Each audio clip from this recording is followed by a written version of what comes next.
हाथ उठा करके पैर के अंगूठे केवल मंत्र जाप कर रहे हैं। ध्यान से सुनना। कुछ चोर लोग राजा के खजाने में सेंध लगा दी।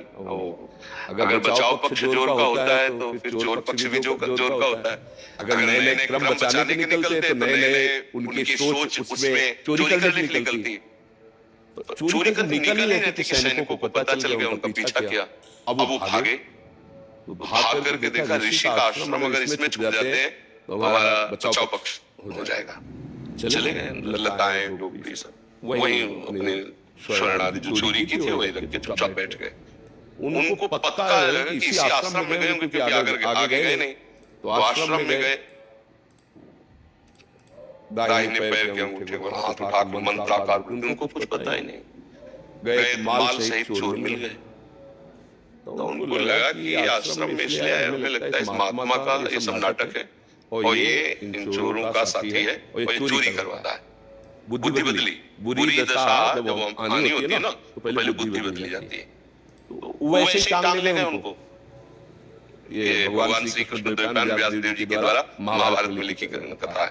उठा ले वैसे ध्यानस्थ समाधि में 8-10 से सामने चोर, पीछे महात्मा है। राजा प्रमाण से जब वस्तु सहित चोर मिल गए तो उन्होंने ये नहीं देखा कि महात्मा भी है। उन्होंने आदेश कर दिया इनको सूली की सजा। उस समय जैसे फांसी की सजा होती ऐसे सूली की सजा, एक भाले जैसा यंत्र, ऐसे नीचे से खंबे जैसा, ऊपर एकदम भाला जैसा, और बराबर की ऊंचाई में ले जाकर गुदा द्वार से ऐसे छोड़ दिया जाता था ऊपर से।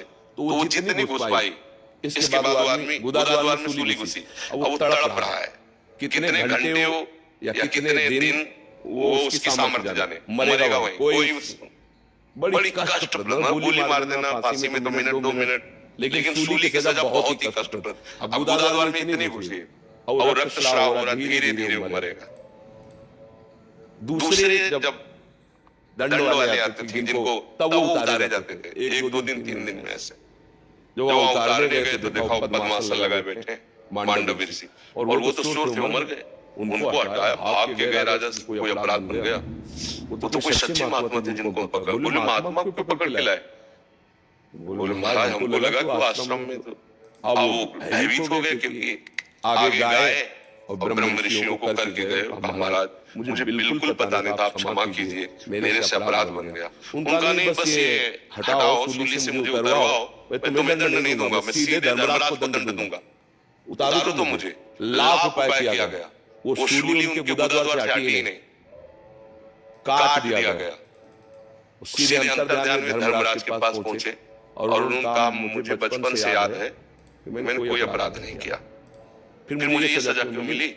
लोहा अंदर फंसा हुआ, उसे काट दिया गया, निकला ही नहीं। मैं तुम्हें अभी दंड देता हूं, क्योंकि तपस्या के धनी थे। तो धर्मराज का रुको, तो जैसे अपने ने टीवी चैनल लगा देते दिखाई देता है, ऐसा का देखो आप। तो 8 वर्ष के थे, तितली को उठाया और बम्बूल का कांटा होता है ना, बार-बार उसके गुदा द्वार में ऐसे खिलवाड़ बच्चे थे, ऐसे कर छोड़ दिया। बोले उसका फल है कि सूली निकाली नहीं गई, अंदर धसी हुई है, क्योंकि कांटा निकाला नहीं था। तो आप अपने योग बल से सह गए, जैसे तितली मर गई थी वैसे तुम्हें मर। एक तितली के गुदा में कांटा डालने से ये महर्षि हैं, इतने सामर्थ्यशाली, किसी ने जान न्याय होता है वही पहुंच गए धर्मराज के पास। तो बोलो इतने बड़े ऋषि का कर्म, उनको दंड दिया ना, तो हमारे कितने कर्म है? ये मुर्गा, ये पशु पक्षियों को जो काट काट के खा रहे हो, जो विनोद कर रहे हो, मजाक में उनको कष्ट दे रहे हो, दुख दे रहे हो, और कितने पाप है? एक पाप है कितने? अब आपको मान सकते हैं कि जीवन में आपने कोई पाप नहीं किया, ऐसा आप कह सकते हैं, लेकिन बिना हमारे पाप के हमें कोई दंड नहीं दे सकता। हमारे पूर्व के हम शरीर बदलते चले जाएं, हमारा पोस्ट बदलता चला जाए, तो क्या पीछे जो गलती करें हम पे लागू नहीं होगा क्या? मतलब आप पहले छोटे पद में थे, बड़े पद में आ गए, लेकिन जब छोटे पद में किए हुए अपराध का दस्तावेज खुलेगा तो बड़े पद में होते हुए आपके ऊपर कानून लागू हो जाएगा और आपको जेल जाना पड़ेगा, आपको दंड भुगतना पड़ेगा। ऐसे पूरा सिस्टम भागवतिक है। तो कोई न कोई हमारा ही कर्म हमको कष्ट देता है। अब संभाल लो, नाम जप करो, कोई भी ऐसा आचरण मत करो, दूसरे को अगर दुख दोगे तो तुम चाहे जितने समर्थ बन लो, वो दुख इतना बलवान होके आएगा कि ऐसी जगह तुम्हें रोक देगा कि कोई सहायक नहीं मिलेगा। पक्का कोई सहायक नहीं मिलेगा। अगर आप दूसरों को सुख दोगे, नाम जप करोगे, माना थोड़ा गरीबी से जी लोगे, तो भगवान मिल जाएंगे, आनंदित हो जाओगे, सुखी हो जाओगे। अब ये बात सबकी समझ में नहीं आती। ऐसी हत्याएं करते हैं, जिंदा पशु को टांग दिया, नीचे से आग लगा रहे हैं। अब आप गाड़ी खरीद के लाए और रफ्तार से दौड़ा रहे हैं और लग गई आग, लाख है शीशा, अंदर ही भून गए। ये है मालिक का हिसाब। ये वही है जिसने डंडे में बांध के आग के नीचे भूंजा था, उसने उसी की कमाई हुई धन से उसी में आग लगा के उसको भूंज दिया। वो निर्णायक झूठा नहीं है, वो निर्णायक बड़ा दयालु है। हमारे द्वारा जो कर्म होते हैं, अवश्य में भोक्तव्यम कृतम कर्म शुभाशुभम। इसीलिए हम सबसे हाथ जोड़ के कहते हैं, मत खाओ मांस भैया, मत खाओ।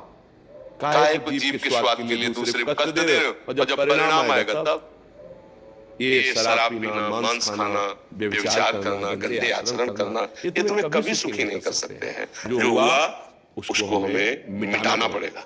हमने लिखा है तो हमें को मिटाना पड़ेगा। हमारी तो कर्म है, तो ये नाम जब जो है ये मिटा देगा। पीछे का भी, वर्तमान का भी, वो आगे जो होने की चूक हो जाए उसको भी संभाल देगा। भूत भविष्य वर्तमान तीनों को संभालने की सामर्थ्य भगवान के नाम में है।